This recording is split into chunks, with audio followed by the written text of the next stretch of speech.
Shore excursions are one of the main reasons people enjoy cruising, but there's always the question, do I book through the cruise line or do I book independently?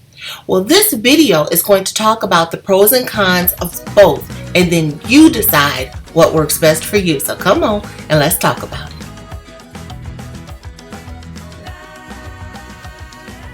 Welcome back to my channel, Cruising with Mo. That's me, Monica. And today we are talking about the pros and the cons of booking your shore excursions through the cruise ship. Okay? A lot of times the cons of booking through the cruise line will equate to the pro of booking independently and vice versa. So we'll talk about it and then you decide what way works best for you. At the end of the video, I will give you some recommendations or suggestions that I think might be helpful as you're trying to balance and weigh the pros and cons and decide, what you want to do. So the first thing is, what is a shore excursion? So if you've cruised before, you absolutely know what this is. If you're a first-time cruiser, congratulations. I wish you many, many more. And when we talk about shore excursions, those are just the ports of call it's just the destinations. So when you book your cruise, you've got an itinerary. That itinerary will have, 0 to however many stops. And when the ship stops and you get off the ship, you are ashore, you're at a port of call. So when I say tour, excursion, activity, I'm using those words interchangeably. I tend to do Caribbean cruises. So when I'm talking, you may hear me say the island a lot. That's just because I'm wired that way, because usually when we stop, it's on an island. So 4 options that you have once you get to a port of call. Stay on the ship, which sometimes I do if I've been there a few times and it's like, I've seen it all. I'd rather continue just enjoying my time on the ship while everyone else is gone. Or you can just maybe walk around the port, kind of stay close to the ship, come off for a few hours, just so walk around, buy a couple of trinkets, and then get back on the ship. So you could do that. You could also have already booked an excursion that's sponsored by the ship. When you get off, you already you have a set time, a set place to meet, and then you meet with your group and then you go and do whatever activity. Or 4, you could book your own excursion locally. Either pre-book it before you get to that island or that destination, or once you get off, you're going to be, there's just a swarm of different local vendors and operators all trying to get you to go with them and partake in their tour. I will say a lot of times the local tours will mirror what the cruise ships are offering. So you can really, I'd say for the most part, you could probably have a very similar experience regardless whether or not you book through the cruise line or if you book independently. But let's talk about 2 main pros of booking through the cruise line. The first pro of booking through the cruise line is there's a guarantee that you will get back on the ship at the ship's expense. That's huge. So if you are on a tour and for whatever reason it's running late, maybe there's traffic, a flat tire, whatever reason it's running late. Now, not you're running late, but the tour itself, something happened and you're delayed in getting back to the ship will wait for you. Either they'll wait for you or they'll find a way to get you back on the ship, at another port, another stop. That's huge, because independent of that, you'll have to figure out how to get back on the ship on your own and on your own dime. So that's a major plus of booking shore excursions through the cruise line. The second one is that the excursions activities are usually fairly well vetted because they want repeat cruisers. So if they have bogus excursions, and people will go online and share that, then if I have a bad experience, then the next time I cruise, I may consider going on a different cruise line to see if I'll have a better experience. So they're definitely, I think, better vetted than when you cruise, or I'm sorry, not when you cruise, but when you do your own excursions and book them, independently. The cruise really does pay attention, and they also pay attention to the reviews and the feedback that they get from passengers. And if the feedback's too poor, then ultimately you'll see that activity get phased out and something else come in its place. When you are booking your activities independently, I would say that there are two really big pros.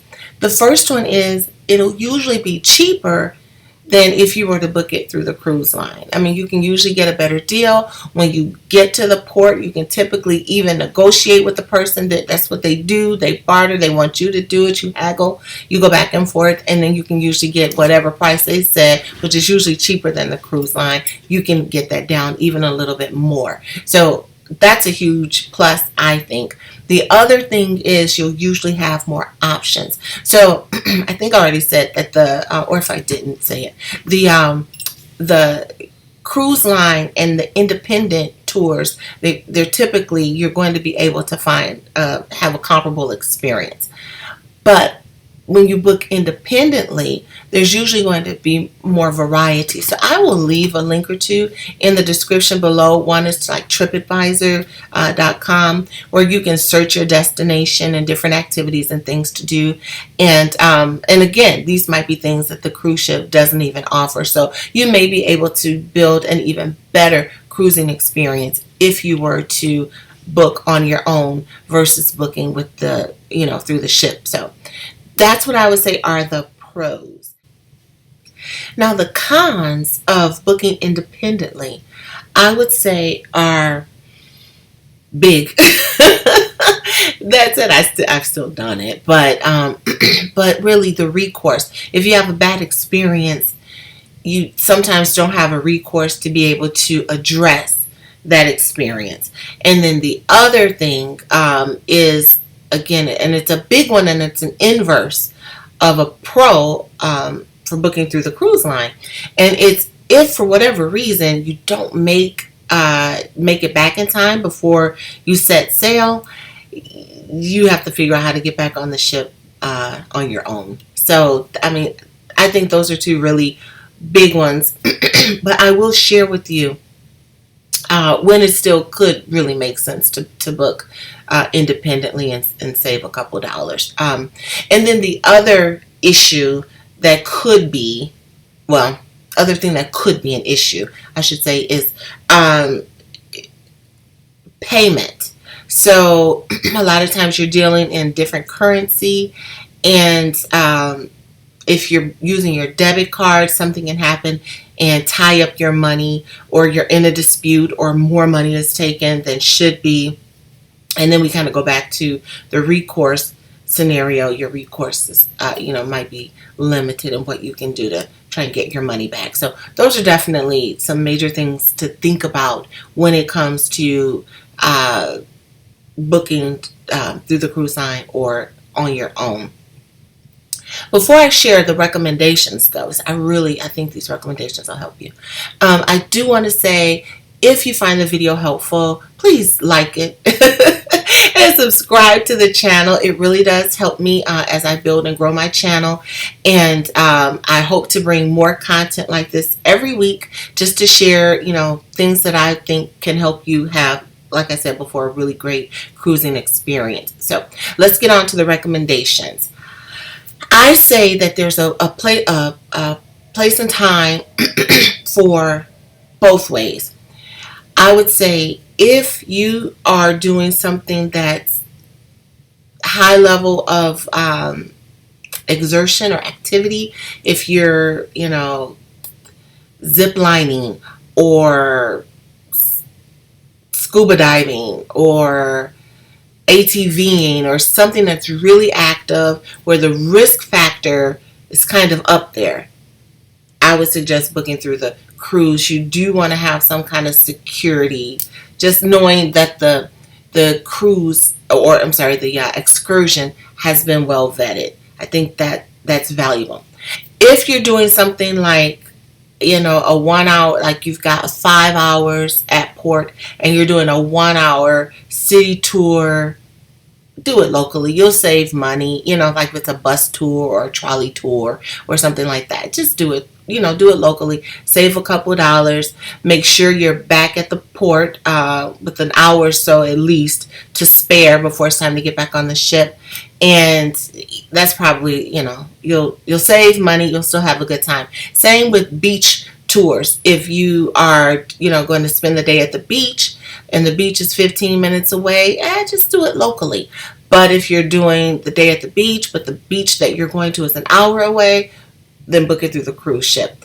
If you're going to use your debit card as the credit card, to pay for whatever, then do that through the cruise ship. You don't want your debit card information floating out there in a foreign country with a local operator. Just my opinion and my thoughts. But I'd love to hear what you have to say, what you think. So please leave it in the comments below, and maybe I can fold it into an upcoming video. So thank you for watching. That's it for today, and stay tuned for more videos to come. Check the corners and check us out. So you have a wonderful day.